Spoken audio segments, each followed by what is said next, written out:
சொன்னத தாங்க முடியாம நம்ம என்ன பண்றாங்க, அழறாங்க சாரதாவால தாங்கிக்கவே முடியல. சாரதா பயங்கரமா கதறி அழுதாங்க. "என் பொண்ணுக்கு இந்த நிலைமையா? அவ என்ன பண்ணா? யாருக்கு என்ன பண்ணா? இப்படி ஆயிடுச்சே!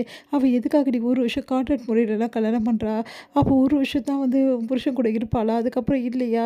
அவரு விஜய் தம்பி இப்படிலாம் பண்ணுவாரா?" அப்படி சொல்லிட்டு பயங்கரமா அழறாங்க. உடனே என்ன நடந்துச்சுன்னு ஒண்ணுமே புரியலம்மா. இந்த மாரி தான் நிவின் சொல்றாரு.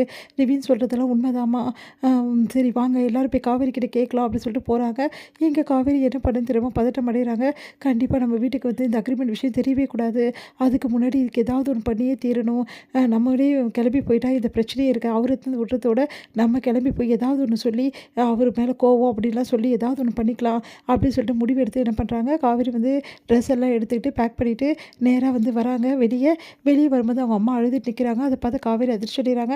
அவங்க அம்மா எனக்கு எல்லாமே தெரியும்டி. நீ ஒரு வருஷம் வாழ்க்கை தான் வாழ போகிறேன்னு எனக்கு தெரியும். அக்ரிமெண்ட் காலம் முடிஞ்சிடுச்சுன்னு இவ சொல்கிறாடி. நிஜமா காவேரி? ஏன் காவேரி இப்படிலாம் பண்ண? ஏன்டி இப்படிலாம் பண்ண? ஒரு வருஷத்துக்கு எதுக்கு நீ கல்யாணம் பண்ண? அப்படின்னு சொல்லிட்டு பயங்கரமாக கதறி அழுறாங்க. அப்படியே காவேரி போட்டு நல்லா அடின்னு அடிக்கிறாங்க. அந்த டைமில் பசுபதியும் அவங்க கேங்கும் அங்கே வந்துடுறாங்க. அவங்க ஓ கான்ட்ராக்ட் கல்யாணமா? அதான் என் பொண்ணு ஏதோ சொன்னா, ஏதோ நடக்குதுப்பா வாங்கப்பான்னு. பார்த்தா தான் தெரியுது உன் பொண்ணோட லட்சணம் என்னன்னு. காசுக்காக கல்யாணம் பண்ணியிருக்கா. பணத்துக்காக தானே பணக்கார வீட்டு மாப்பிள்ளைக்கு ஒரு வருஷமாக பொண்டாட்டியாக இருந்திருக்க. சீ உனக்கு அசிங்கமா இல்லை? இதில் வேற என் பொண்ணை கேவலமாக பேசுகிறீங்களா நீங்கள்லாம்? பார்த்தீங்கல்ல உன் பொண்ணு பண்ண அசிங்கத்தை. கேவலமால சாரதா குடும்பமே இப்படி பிளான் போட்டு பண்ணியிருக்கீங்களா? அப்படின்ற மாதிரி ரொம்ப மோசமாக பேசுகிறாரு. இதை பார்த்து அன்பரசும் ரொம்ப கேவலமாக அவங்க குடும்பத்தை திட்டுறாரு.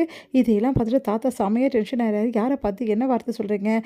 காவேரி பற்றி உங்களுக்குலாம் தெரியுமா? காவேரி எவ்வளோ பெரிய தியாகம் பண்ணியிருக்காரு தெரியுமா சாரதா உனக்கு? காவேரி பெறத்துக்கு நீ புண்ணியம் பண்ணியிருக்கணுமா? காவேரி எதுக்காக இப்படிலாம் பண்ணா தெரியுமான்னு அதிர்ச்சியிலே தாத்தா உங்களுக்கு எப்படி தாத்தா அப்படின்னோடனே காவேரி கேட்குறாங்க. ஆமாம்மா எனக்கு எல்லா உண்மையும் தெரியும் அப்படின்னு சொல்லிட்டு தாத்தா சொன்னோன்னே அதிர்ச்சி அடைகிறாங்க எல்லாருமே. தாத்தா சொல்கிறாரு, இந்த மாதிரி காவேரி வேணும்னே கல்யாணம் பண்ணல. அவள் குழந்தைய காப்பாற்ற தான், நர்மதாவை காப்பாற்ற தான் இந்த கல்யாணத்துக்கே சம்மதிச்சா. அவளுக்கு ஆப்ரேஷன் பண்ண டைமில் அவகிட்ட பணம் இல்லை.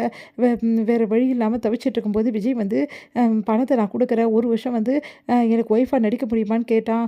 அதனால தான் அவள் வேறு வழி இல்லாமல் சம்மதிச்சிட்டா. அந்த டைமில் வேறு வழியே கிடையாது அவளுக்கு. ஐயோ என்கிட்ட சொல்லியிருக்கலாமே, இவ ஏன் என்கிட்ட சொல்லலை? நான் ஊரில் இருக்க வீடை விற்றாது பண்ணியிருப்பேனே ஐயா அப்படின்னோடனே, அது கரெக்டு தான்மா.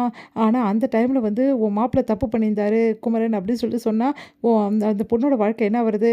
அவள் அந்த பையன் கூட வாழ்வாளா? அதனால தான் காவேரி இதை மறைச்சிட்டு இந்த மாதிரி முடிவு எடுத்திருக்கா.